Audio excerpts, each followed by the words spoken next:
जय गुरुदेव। जय श्री महाकाल। मेरे प्यारे मित्रों, कैसे हैं आप सब? उम्मीद है आप सब स्वस्थ होंगे, माता रानी आपके ऊपर कृपा बरसाए।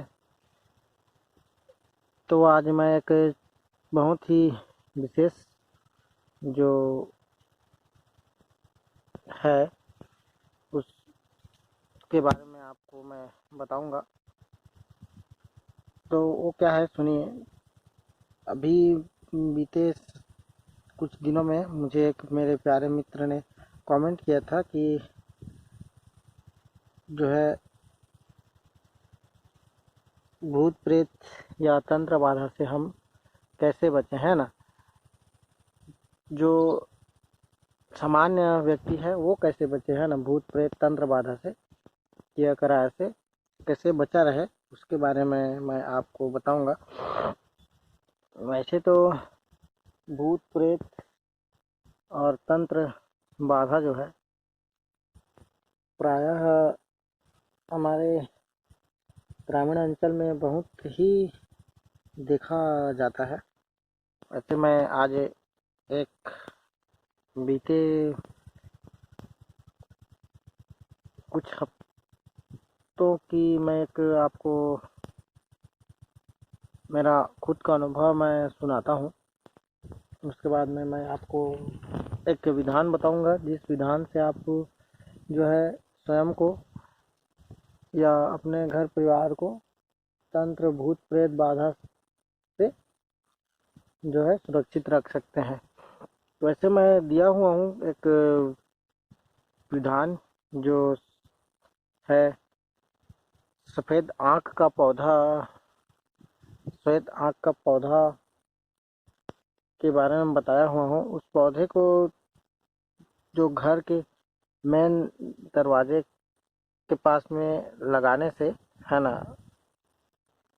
जो है भूत प्रेत तंत्र बाधा नहीं होता है करके वो वीडियो आप देख लीजिए। और मैं चाहूँगा कि अगर आपके घर परिवार में बहुत ज़्यादा भूत प्रेत का बाधा है या तंत्र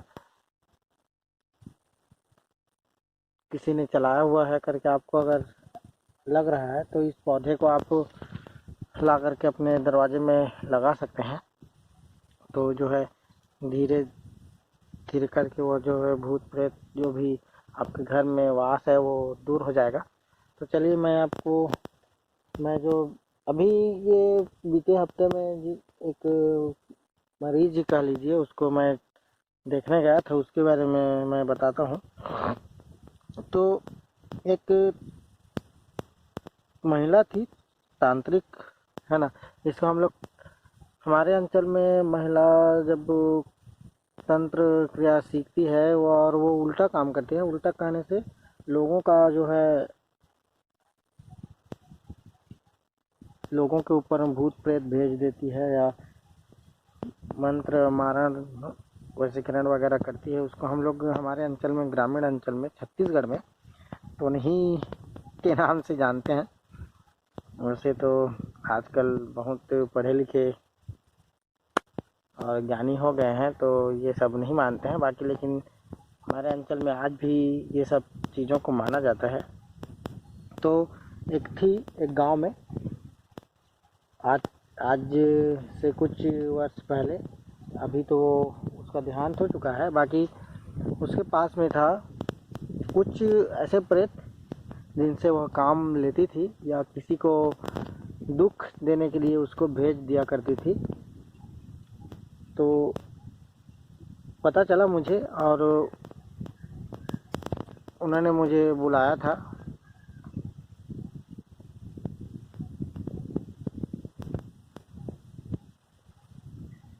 तो मैं गया वहाँ उनके घर। तो शाम को गया। वैसे ज़्यादातर हम लोग जो है तंत्र क्रिया जो भी करते हैं, किसी को झाड़ फूँक करते हैं, शाम को ज़्यादा करते हैं। तो उनके घर मैं मंगलवार को गया था, बीते मंगलवार को। जब मैं गया तो उनके घर में ताला लगा था और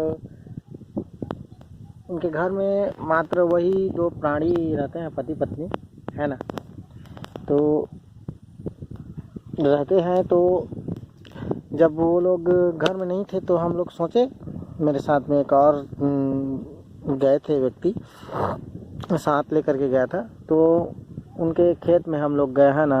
हमारे अंचल में भी जो ठंड का मौसम है, धान वान कटाई हो चुका है, तो जो है टिकरा बोलते हैं हम लोग, तो वहाँ आलू और प्याज वगैरह लगाते हैं। तो वो लोग वहीं थे अपने टिकरा में, और जो है काम कर रहे थे। तो हम लोग को अब देखे लोग हैं ना, उनके पति जो बोले थे कि हमारे घर में थोड़ा ऐसा ऐसा समस्या है, आना, समय निकाल करके बोले थे। तो उन वो देखे तो बोले कि हाँ चलिए ठीक है, घर चलते हैं करके। तो उनकी जो पत्नी थी वो हम लोग को देख करके सीधा थोड़ा सा अब उदास हो गई, और बोली कि तुम लोग क्यों आए हो यहाँ, क्या करने आए हो, अभी किस लिए आए हो, किस काम के लिए आए हो करके ऐसे सवाल करने लगी। फिर हम लोग बोले कि नहीं, घूमने आए हैं, ऐसे ही खाली घूमने आए हैं, आपके घर घूमने आए हैं, देखने आए हैं आप लोग को करके बोले। क्योंकि वो जो है मेरे साथ में जो थे वो रिलेशन के थे उनके। तो फिर अब उनके पति जो है बोले कि चलो घर चलते हैं, बोल के घर चलते हैं जब वो बोले, तो उनके शरीर में एक अजीब तरह का कंपन हुआ। मतलब उनका शरीर जो है कांपने लगा है ना, क्योंकि उस महिला के ऊपर में जो है भूत प्रेत का साया, आगे बताऊंगा क्या क्या है उसमें। तो हुआ फिर वो क्या बोली कि हम लोग जब निकलने लगे खेत से, तो वो बोलती है कि मैं वहाँ क्या करने जाऊंगी, घर तुम ही लोग जाओ, मैं नहीं जाऊंगी करके वो अपना जो है, जो उसके शरीर में है प्रेत, वही वो अपना प्रभाव दिखाने लगा। तो हम लोग बोले नहीं नहीं कुछ नहीं होगा, चलो घर करके वो उनके पति बोले, और फिर घर आ गए। घर जब जैसे ही पहुँचे और दरवाज़ा जैसे खुला, तो हमारे ग्रामीण अंचल में हम लोग बोलते हैं घर के जब घुसते हैं तो परछी बोल के बोलते हैं हम, है ना, या बरामदा समझ लीजिए आप लोग। उतना मैं नहीं जानता हूँ कि हिंदी में क्या बोलते हैं उसको करके, बाकी हमारे छत्तीसगढ़ में जो बोलते हैं उसी को मैं बोल रहा हूँ। परछी में वो बैठ गई महिला, है ना, और हम लोग भी बैठे, कुर्सी उर्सी दिए वो लोग, और बैठ गई और सीधा रोने लगी, है ना। उसके ऊपर में एक सवारी आ गई तुरंत, और बोलने लगी कि मैं, अब मेरा हाथ पैर दर्द कर रहा है, मैं काम नहीं कर सकूंगी, मैं नहीं कर सकूंगी, इनके लिए चाय तुम ही बनाओ, मैं नहीं बनाऊंगी, मैं काम ही नहीं कर सकती करके वो रोने लगी। इतने में हम लोग समझ गए, और मैं उतना समय कुछ नहीं किया उनको, बस उनके पति को बोला कि आपके घर में जो भी पूजा स्थान है वहाँ पे आप जो है एक दीपक जलाइए, और जो भी आप देवी देवता मानते हैं उनको आप पूजा अर्चना कीजिए, उसके बाद में इनको ले करके वहाँ बिठाइए करके मैं बोला, है ना। जब हुआ ऐसा तो उनको बोले हम लोग कि हाथ पैर धो करके आप जो है पूजा घर में प्रवेश कीजिए करके उस महिला को।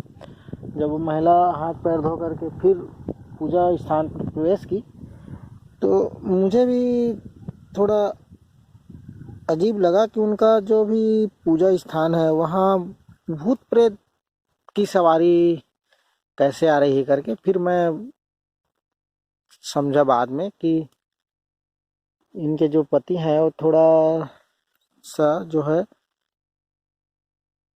मंत्र वगैरह करते हैं, लेकिन करते हैं, अगर पूजा पाठ करते हैं तो वो बंधन नहीं करते हैं, है ना, बंधन कभी नहीं करते हैं। और उनको भी एक प्रेत ने इनके पत्नी के शरीर में जो प्रेत वास करता था, वो प्रेत जो है उनको ठगा करता था। तो क्या हुआ, जब उनके शरीर में सवारी आई, फिर मुझे देख करके वो बोलती थी तू क्यों आया है, क्या करने आया है यहाँ। मैं पूछा तुम कौन हो, तुम क्या कर रही हो यहाँ से चलो जाओ। तो वो बोलती है मैं कौन हूँ ऐसे करके बोली, और फिर मेरे को कुछ नहीं बताई। फिर उसके पतिदेव को, है ना, जो प्रेत था, हम लोग बोलते हैं, अभी बता रहा हूँ मैं, उसके शरीर में तीन तरह के जो है भूत प्रेत थे, है ना। वही अपना जो है मुंह से बताई कि मेरे साथ में ऐसे ऐसे हैं करके। तो उनके पति को मैं बोला आप जानते थे पहले से? तो उनके पति बोले कि हाँ मैं दो जने को जानता था करके। और वो क्या बोली महिला, उसको सुन लीजिए। बोलती है, मैं उसको वचनबद्ध किया, तुम कौन कौन हो, कहाँ से आई हो, क्या हो, तुम अपना नाम बताओ मुझे, और क्यों आई हो ये बताओ करके। तो वो बोलती है कि मैं परेतीन हूँ, है ना। हमारे ग्रामीण अंचल में परेतीन बोलते हैं। और एक होता है मुड़कट्टी, है ना, वो भी एक भूत ही है, मुड़कट्टी, जिसका सिर नहीं रहता है ना। तो ये बोलता है मेरे साथ मुड़कट्टी है और मैं परेतीन हूँ, बोलती है। फिर बोली कि मेरा मालिक नहीं है, और मालिक जो मुझे भेजी थी वो मालकिन नहीं है, नहीं रही है, अब मर गई है ना। तो मुझे ये करके भेजी थी कि इसको जो है तुम ले करके आना। मतलब ले करके आना का मतलब है, मतलब उसको मारना था, है ना। दुख दंड दे करके उसको खत्म कर दी। हम लोग जैसे बोलते हैं टोन्ही खा गई बोल के, तो मतलब किसी के ऊपर ऐसे भूत प्रेत भेज करके उसको पूरा दुख दे दे करके परेशान करके उसको जो है मार दिया जाता है। तो उसको हम लोग बोलते हैं टोन्ही खा गई, मतलब वो भूत प्रेत उसको मारते हैं, लेकर के चले जाते हैं। तो इस प्रकार से अब मैंने बहुत वचन उसको दिलवाया और बोला। तब अंतिम में वो बोली कि हम लोग दो नहीं हैं, हमारे साथ में 3 जने हैं, तो कौन हो, कैसे हो? तो वो बोले कि इसके पति को मैं ठग करके, है ना, सेवा करवाता था। तो तुम कौन हो जो सेवा करवाते थे? तो वो बोलता है कि ठेंगा हूँ, है ना। हम लोग ठेंगा बोलते हैं, जो जैसे कंवारा व्यक्ति, कंवारा लड़का जैसे मरता है किसी कारणवश, है ना, तो माना जाता है कि उसका रूह जो है, भूत, उसका छाया जो है ठेंगा के रूप में हो जाता है। तो उसको हम लोग ठेंगा बोलते हैं। तो वो क्या बोल रहा था कि जो ठेंगा है ना, वो उसके पति को क्या बोल करके ठग रहा था कि मैं शंकर जी हूँ, है ना, मैं शंकर जी हूँ और तेरे शरीर पर आया हुआ हूँ, तो जो है लोगों की बीमारियों को ठीक कर, और मैं तेरे ऊपर प्रसन्न हूँ, मैं शंकर जी हूँ, भोलेनाथ हूँ, है ना। मेरे दिए हुए भभूत को उसको तू देगा तो जो है बीमारी उसका ठीक हो जाएगा करके ये कई साल से ठग रहा था, 2-3 साल से। तो इस प्रकार से फिर उसको मैंने वचन दिलवाया। परतीन जो इसके शरीर पर थी, और मुड़कट्टी और ठेंगा। तो उसके पति को ये सब मालूम नहीं था कि ये इसके शरीर में 3 जने हैं करके, है ना। क्योंकि ठेंगा जो था उसके पति के शरीर में भी चला जाता था और उसको शंकर जी के नाम से ठगा करता था। तो जब मैं गया और उसको एक लोटे में गंगा जल और कुछ कुछ उसमें सामान डालता हूँ मैं, तो उसको हाथ में पकड़ा करके, वो बहुत लेट में पकड़ी भी उसको, जो उसका शरीर में परेतीन थी वो नहीं पकड़ रही थी उस जल को, लोटे को, है ना। बहुत लेट में पकड़ी, चमकाने के बाद में, डराने के बाद में। फिर वो बोली कि अब मैं जाऊंगी, परेशान नहीं करूँगी। मैं बोला कि अगर दोबारा आएगी तो मैं तेरे को जो है किसी पेड़ में बांध दूंगा और तू भूखे मर जाएगी करके। तो फिर वो बोली कि नहीं नहीं, मैं बिल्कुल शपथ लेती हूँ और कसम खाती हूँ कि मैं कराना करती हूँ कि मैं दोबारा इसके शरीर में नहीं आऊँगी, और मेरे साथ में और दो जो है ना, ठेंगा और मुरकट्टी, वो भी इसके शरीर में नहीं आएंगे, मैं वचन लेती हूँ, ऐसा करके बोली। और फिर वो निकल गई। तो उसके बाद में मैं उसका शरीर को बंधन किया और उसके पति को भी बोला कि आप जो है पूजा अर्चना जब भी करते हो, आप अपने शरीर को और अपने देवालय स्थान को, है ना, पूजा स्थान को जो है बंधन करके पूजा कीजिए, ताकि आप भी इससे बचे रहें करके। जिस प्रकार से अनुभव, मेरा खुद का अनुभव है, बीते मंगलवार का गया था, तो इस प्रकार से है। तो आपको मैं बताता हूँ एक मंत्र, बहुत ही, एक भाई भी कमेंट किए थे कि खटिया बांधने का मंत्र, सोने से पहले खटिया बांधने का मंत्र बताइए करके। तो वैसे तो कई मेरे पास मैंने आप लोग को दिया हूँ मंत्र, रक्षा मंत्र, तो खटिया बांधने का विशेष कोई मंत्र हो सकता है, होगा, लेकिन मुझे आज तक मेरे गुरु ने ऐसा कुछ बताया नहीं है। हाँ, बताया इतना है कि रक्षा मंत्र बहुत सारे दिए हैं और बोला है कोई भी रक्षा मंत्र को आप सोने से पहले आप 3 बार पढ़ करके अपने शरीर पर फूंक मार देंगे तो आपका जो है सुरक्षा हो जाएगा पूरा शरीर का, और जो भी आप बिस्तर में सोते हैं उसका भी।